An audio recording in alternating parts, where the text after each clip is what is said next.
Welcome to Called to Lead, a podcast series on pastoral leadership for today's church, presented by the Markey Center in Santa Clara University's graduate program in pastoral ministries. I'm your host, Dr. John Rinaldo. Join us and explore leadership in the Catholic Church through stories and conversations with pastors, ministers, and scholars. We connect theology with real-world ministry, highlighting how today's leaders answer God's call to build just and inclusive communities. Hello, friends, and welcome to another episode of Called to Lead. I'm your host, Dr. John Rinaldo, and today we have a really incredible special guest with us, a good friend, old friend of mine. I've worked with her for many years in the Diocese of San Jose. Today, I have Diana Macalintal, who is the co-founder of Team Initiation. Diana, I'm so glad you're here. Thanks for joining us. I'm so excited to be invited and to be one of your participants in this first season. Dr. John, I love that. Dr. John. Yes. Usually I put that in the intro and then I, let it go after that. So, but you're just so excited. Diana and I actually worked for years together in the Diocese of San Jose. We were both in the office of Parish. What was it called? Office of Parish Services, I think, at the time. It So was Office of Parish Ministries and then Office of Parish Services. that's Who right. knows? The It changed. alphabet soup. I know we called it OPS for short. I Yes. remember Yes. that. So we had offices right next door to each other, but more importantly, we had a great time ministering together. And We so did. excited to have this conversation today. We're going to spend some time talking about the Order of Christian Initiation for Adults, or hmm otherwise known as OCIA, among other things. And so, hmm and I think the topic is pertinent right now because we just went through a change Yes. beginning in 2024 of like for years we were talking about RCIA and now we're talking about OCIA. So I'm excited to delve in. So Diana, many of our listeners obviously know RCIA. They probably know OCIA as well. How hmm would you define the Order of Christian Initiation for Adults? And more importantly, how does this differ from RCIA?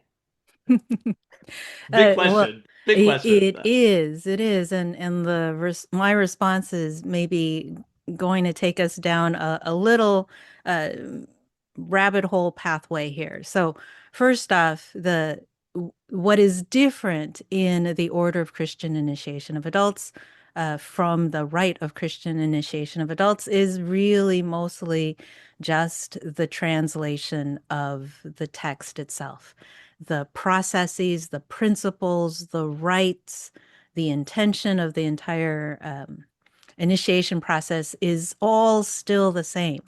It really is part of the retranslation project that began with St. Pope John Paul II when he promulgated a new way of retranslating all ritual texts from the original Latin. So, with his promulgation, he called for a more accurate translation from Latin into the vernacular and being more accurate not only to the words, but also to the syntax of the Latin text. And so, what we get as a result is a little bit more. I wouldn't call it even formal language. It's different language than what we started with, which was a more poetic, a more dynamic translation from the Latin, so that the first edition of the Rite of Christian Initiation of Adults, as well as all of our other sacraments, had a more meaning by meaning translation rather than word by word translation. And so the Rite of Christian Initiation of Adults was just one of the next sacraments, next ritual texts to go through that same translation. And therefore, there's really not much different in terms of content and the essentials. Here's the rabbit hole transition here. What is important, I think, is with this new translation, what we learned what was known as Team RCIA for about 14 years, Team RCIA, was language matters. So the translation obviously matters. All the language matters. And we had discovered, along with many other people, that when we as a church in general talk about RCIA, we're using insider language. We're using a programmatic acronym to describe a sacramental process, to describe a conversion process, a falling in love with Jesus process. And we don't do that with any other sacrament. We don't say OC for confirmation. We don't say OE for Eucharist. We don't say OCM for Christian marriage. Why do we do it with RCIA or OCIA? It's because we got into a sense that this is about taking classes and there's a starting point and a graduation point, and then you're done. And that is one of the underlying principles that was always in the original rite of Christian initiation of adults. This process is not a series of classes. It's not a small group faith sharing community. It is an initiation into the body of Christ, which happens all year long. There is no beginning point and there is no end point. It happens in the community, within the midst of the faithful, the community of the faithful. It doesn't happen in a classroom. It happens by living with other Christians and imitating them and learning to be like them, because when Christians get together, we say that is where Christ is. That is who Christ is. So it gave us the opportunity to rethink language. And so instead of simply changing our name from Team RCIA to Team OCIA, and everyone thought we were going to do that, they were ready. And so we bought the domain just in case, right? We tried to explain and describe to people this process of rediscovering our purpose. Our purpose is not to run a series of well-prepared classes on being Catholic. Our purpose is to live our Christian way of life in such a way that people are drawn to it, want to follow it, and be like this community because they see something that they don't see out in the world. And Hopefully yeah, they see something different, right? exactly. So that's So why we went with team initiation. and I love that for a couple reasons. But one is the fact that you just probably blew some people's minds because basically you're saying the OCIA is not a program, Mm-hmm. right? Mm-hmm. And I share that with my students as well. When I teach at Santa Clara, they're like, "Wait, what?" Right? And everybody, to your point, they're like, "Join the OCIA." Like, Yeah. what does that mean, right? Yeah. So does that like drive you batty when you see that type of It language? really does, because it and it's well-meaning. Yeah. When I was doing ministry early on, before I had this kind of revelation, and it's not a new revelation. Many other people have discovered this, but it really is so embedded in our thinking that we learn faith by going to a class Mhm. or reading a series of texts and mastering it. Um, and so it's a hard paradigm to shift in our Yeah. way of thinking. But once you embrace it, once you start looking for it, you hear it in all of our things, Mhm. register now, as if there's a deadline, Yeah. right? Or Well, in some parishes there is a deadline. there So to is. your I point, know. right? I Where know. as opposed to an open-ended entry, right? People can join the inquiry, the Yeah. pre-evangelization part anytime. That would Yeah. be ideal, Yeah. not Yes. just in August or September. It's true. It's true. And again, this is not a new idea. It's just we misunderstood the original purpose. Mhm. This has to look a lot more like hanging out with Jesus, like the first disciples, It's an than encounter. classroom. It's Yeah, an encounter, right? Not a exactly. program, an encounter. Exactly. Let's back up a little bit, Diana. So you've been in ministry for many years. You're very passionate about this. You're trained in liturgy, music, lots of things. Tell us about your story, right? So what got you to the point that you like, I want to focus in on initiation? Obviously, you do liturgy, you do music and other things, but tell us how you got to where you're at today.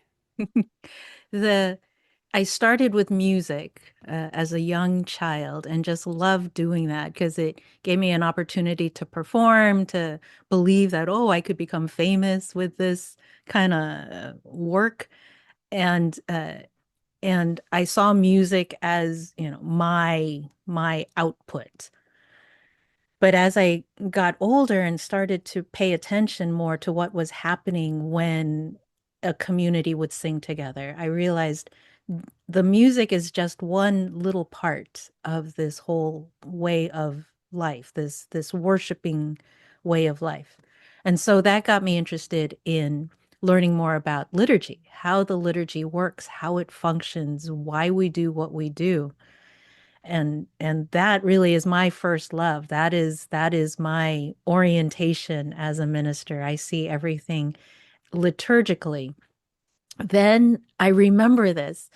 I was I was a music minister like in the early 1980s, mid 80s, and the music director said, well, at the Easter Vigil, we're going to do something a little different.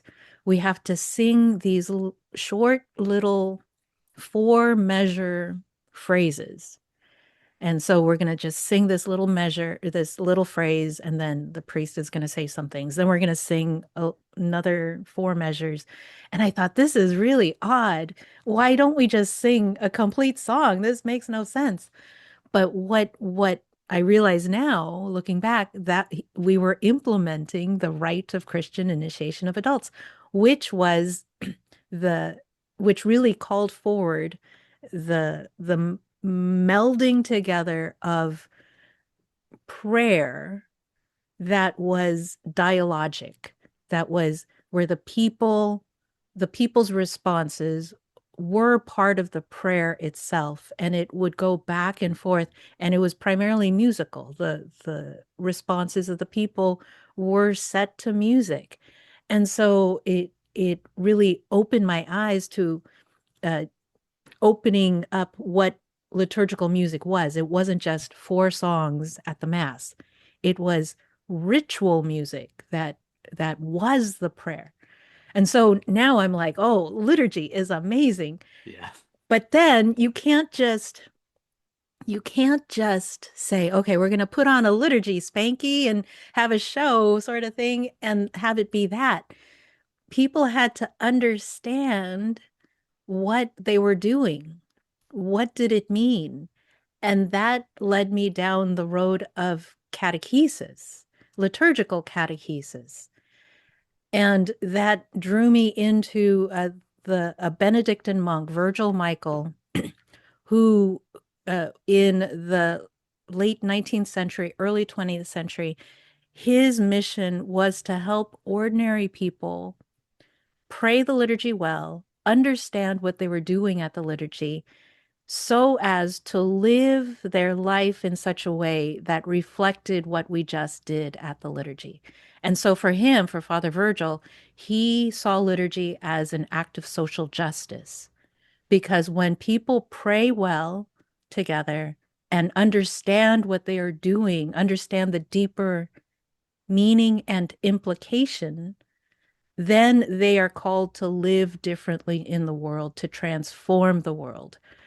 And so that I saw that marriage of catechesis and liturgy coming so beautifully together in the rite of Christian initiation of Mm. adults because each of the liturgies within that ritual, what we now call order, uh, is meant to draw not just a seeker, but the entire parish together deeper and deeper and deeper into the heart of Christ.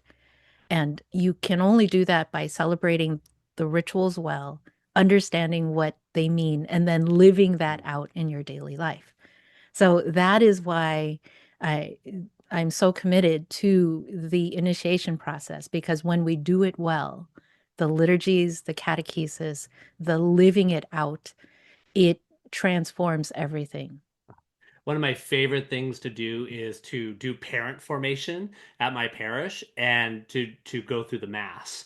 And we usually do it over the course of 4 hours. We do two sessions because we need at least 4 hours. But you see their eyes open when they fully comprehend and understand why we do what we do at mass. And Hmm. and you're 100% right. And just to brag on you, some of my most favorite liturgies, the most beautiful liturgies I've been a part of is when we were both in the Diocese of San Jose, and you would coordinate these masses Yeah, in the cathedral, yeah. and then help cantor parts of it as well. That exactly what you just said is what was experienced at these Yeah. masses. I'm not, Diane, I'm not kidding you. Like they're burned in my memory of just how beautiful, wonderful these masses were at the cathedral. So thank you for sharing that gift with the Oh, church. thank So, you. Thank you for calling to mind those amazing moments. oh my gosh, so much fun, so much fun. So, Yes. Hmm. here's many documents, including the Directive for Catechesis, say that all sacramental preparation, all faith formation should be rooted in the Baptismal Catechumenate, Hmm. the Yes. OCIA, right? In that sense. Yes. Okay, so many people who are doing, say, infant baptism or adolescent confirmation or communion at the age of reason may not be familiar with the OCA or may not Yeah. understand what that means. So, what does that mean practically for somebody who's doing I would say traditional sacramental preparation, but Yeah. it's not traditional. There's a whole history we won't Yeah. get into, right? But infant baptism, Eucharist at age of reason, adolescent confirmation, what does Yeah. that look like to insert the baptismal catechumenate into their way of thinking and forming people? This is one of the first things we try to teach new catechumenate ministers at team initiation. The principles and dynamics that are foundational to the initiation process. You can find those in paragraph 4 and 5 of the Order of Christian Initiation of Adults. And so that sets up what this process is all about. And so Nick Wagner, my husband and co-founder for Team Initiation, we broke those down into 6 basic principles. And I'll try to name them out loud here from memory. The initiation process is first a gradual step-by-step process. So that's principle 1. This takes place step by step. It's not an overnight thing. It's gradual in nature, and connected to that, it's gradual in the sense that it goes by each person's own pace, not the parish's calendar pace. So it's a gradual process.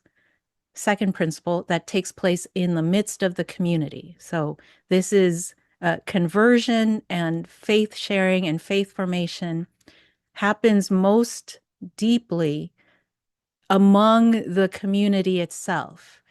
And as a new catechetical minister, catechumenate minister, I started out, preparing all of these lesson plans and gatherings for whoever I was trying to catechize, and trying to get community members to come to my Wednesday night 7:30 meeting and, be part of the process. And I thought that was in the midst of the community. I thought I was doing that. Then I realized the Holy Spirit said, wait a minute, hold on. Where is the community? The community is at Sunday. The community is at Coffee and Donuts. They're doing Bible study. They're praying the rosary. They're in the parking lot. They are cleaning up. They are in the grocery store.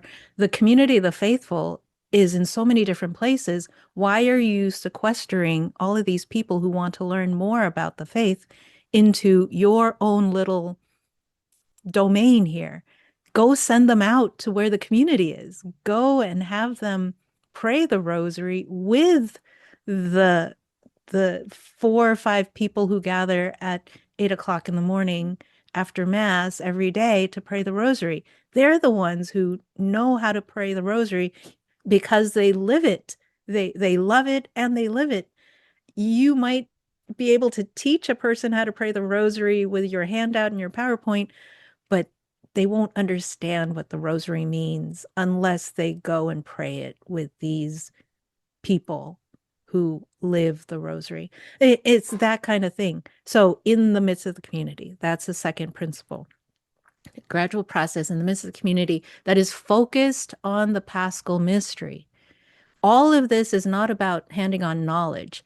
It's about walking with a person into the heart of dying and rising, into the trust that is needed to know that even though you see the world falling apart all around you right now, even when you feel like there is no way out of whatever um, moment you find yourself in, God is always going to lead you to a new resurrection. God is always going to make a way out of no way. Um, and that is Paschal mystery. That is the complete trust that we place ourselves in into Christ's Paschal mystery. And so that's the third principle. All of this is about helping people believe and live that. So gradual process takes place in the community, focused on the Paschal mystery that leads a person to conversion when they recognize that Christ is everywhere and that there is nothing, there is no darkness that the light of Christ cannot overcome.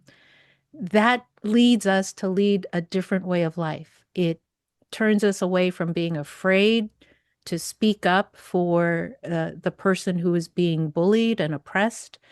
It removes any doubt when we wonder, should I do this right thing, even though it's hard, or should I do the more careful thing to protect myself? It opens up a whole new vista, a whole new way of living that looks closer to what God intended than what our current systems and uh, small vision of community gives us. It's conversion to be and look and live more like Christ wants us to live. And it involves the adult. So this process of initiation, it involves the adult, meaning we're going to treat people like adults. They are going to uh, be in charge of their own formation. We're not going to tell them, you're going to learn this and this and this, and then you're going to be tested, and then read this and memorize it.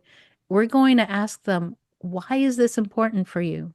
Why does it matter? Okay, let's figure out a plan that makes sense for you so that you can fall more and more in love with Jesus.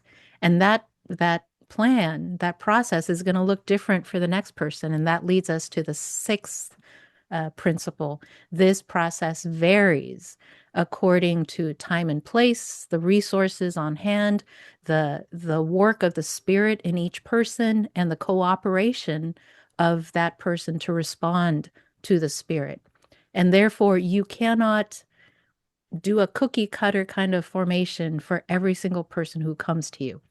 So, gradual process takes place in the community, focused on Paschal mystery, leading to conversion of the adult in their various circumstances. Those six principles can be translated into any kind of faith formation process, from ordination preparation to marriage preparation to adult faith formation, infant baptism, confirmation, first Eucharist. All of that should use those six principles. And then when we embrace those six principles, our minds get blown because we see how, at first it's scary because we're so used to our own programmatic ideas. But when we embrace them, so many opportunities open up for us. Oh my God. You can literally mic drop right there, Diana, because those six steps are just They're genius. So if you're driving, listen to this, you better pull over and write down those six steps right now because I'm literally writing this down because I'm like, oh, that's good stuff. We need, yeah, love that. Yes. And what a beautiful framework because I think that's the missing piece is the church has had the language of baptismal catechumenate, but we haven't always, no fault of anybody's, but we haven't always had the tools to translate that into practical reality. That's a Yeah. beautiful thing. One of the Yeah. ways that you've translated this into practical realities is through one of what, for me, is one of the most essential texts is your book that you wrote called Your Parish is the Curriculum. And it's kind of Hmm. connected to that second step, right? Engaging Yes. into the community. Uh, if you're listening, if you haven't read Your Parish is a Curriculum, you need to read it. I just read it. Go to Team Initiation. Go to the website. Go buy it. But when you talk about that, you kind of already explained that, right? But build into that more. What do you mean by Your Parish is a Curriculum, and why is it so important to move beyond the classroom model? Let's delve into that Yes. a little bit more. Okay. That phrase comes from the United States bishops in a document that they wrote. Oh gosh, I want to say in the late 80s or early 90s. Our hearts were burning within us, a Mhm. framework for adult faith formation. And in there, one of the sections talked about the importance of the community, and the headline for that section was "The parish is the curriculum," and it was is italicized. Your parish is the curriculum, and in it, it said something like, you can build amazing programs to teach the faith to children, to adults, to whomever. But if your parish is not living that faith from top down, from not just its social ministry, outreach ministries in the way it prays, but in the way it structures itself, in its scheduling, in its budget, in its uh, uh, care for the earth, in the way it treats its employees, in its staff. If the parish is not reflecting that, then no program, as good as it is, will be able to overcome what people experience in the day-to-day life of being in Christian community. If they see people fighting over a parking spot, no amount of preparing them for reconciliation and forgiveness and sacrifice is going to help. It divorces catechesis from the way we live, and it makes catechesis then an object rather than what Pope John Paul said, um, an intimate communion with Jesus, an encounter with Christ. So making our parish the curriculum means then for us as catechists that as we are focusing our attention on whoever we're trying to catechize, we have to help our parishioners renew its own conversion. So one of those principles, renew its own conversion. And this is one of the things from that paragraph in paragraph 4 of the Order of Christian Initiation of Adults. It says there, uh, this process is focused on as it renews the value of the Paschal mystery, it renews their own conversion. And the subject, the person who is doing the renewing of conversion, is not the seeker, it's the community of the faithful. And that was another eye opener. I have to help my parish live their Christian way of life because they are the ones teaching the seekers and the catechumens and the First Communion families and the Okay, infant baptism families. I need to stop you there. Basically, what you're saying is that the focus of sacramental formation, let's just say, shouldn't solely be on those seeking the sacrament. You're actually saying we should be prioritizing the conversion and formation of the entire parish community. That's like not what we do. Right? I know. And I'm not saying it. The church, I'm sorry, the I know. church is saying. Well, our hearts are burning within us. I hate to break it to you. It's like 1998 or 1999. Oh my gosh. Yes, That's but it so again, this silent wisdom from the U.S. bishops. There's so many yes. incredible documents that the USCCB has put forward over the years, and that's one of them. And one of the things they say, which is right in line with what you're saying, is that if you're going to have an impact, on children and youth, you need to focus on adults. Adults should be the Mm-hmm. primary focus of all Mm-hmm. formation for the Mm-hmm. parish. And I just go back to name a parish that actually does that, right? And I'm not, there's no blame here, right? We're Yeah, we're yeah, inheriting models of like yeah, we need to do children's ministry, we need to do teen ministry, youth yeah, ministry, and part of that is because we've got these two sacraments that are rooted right in the middle of those age groups, right? yeah, Eucharist and confirmation. But that is a huge fundamental shift yeah. how we operate. I So, know. so, so let me ask you this. For pastors, directors, volunteers who want to deepen not only the OCIA and their community, but everything you just talked about, what is one faithful first step you would recommend folks take? Oh, that is such a good question. The I would say uh, if okay, I would give two faithful first steps. First, so the first period of the initiation process is called the period of evangelization and pre-catechumenate. A lot of us call it inquiry or pre-catechumenate, but we have to go back to its official title, period of evangelization. Uh, and so I ask people, when does your period of evangelization begin and when do you end it? And obviously, we're always in the period of evangelization. If it's really about evangelizing and not getting people to sign up for, the becoming Catholic classes or whatever sacramental preparation classes, if we are evangelizing, which is the mission of the church, remember, who was it? Saint Paul VI on evangelization in the modern world. The church exists to evangelize. The church exists to evangelize. That is our main thing, to tell the good news. And so if we are constantly doing that, then we are doing the initiation process well. That is foundational. So that what that looks like is we have formed the community, the parish, the people to basic things. Talk to strangers, and we'll just make it easy. Talk to strangers in their pew before Mass and after Mass. Uh, and it's not just, this is one thing why I don't necessarily like when a parish will have someone stand up before Mass and say, um, turn and say hello to someone next to you. And then we begin Mass. That's nice, but if that's the only thing we're doing in terms of talking to strangers, if that's the extent of our encounter with the stranger, then it becomes formulaic. It becomes a hoop in order to get started with Mass.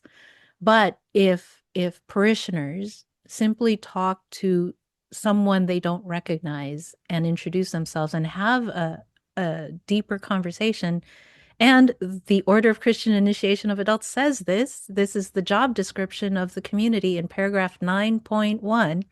During the period of evangelization, which happens every day of the year, parishioners are to engage in friendly conversation with seekers, invite them into their homes and into other parish gatherings.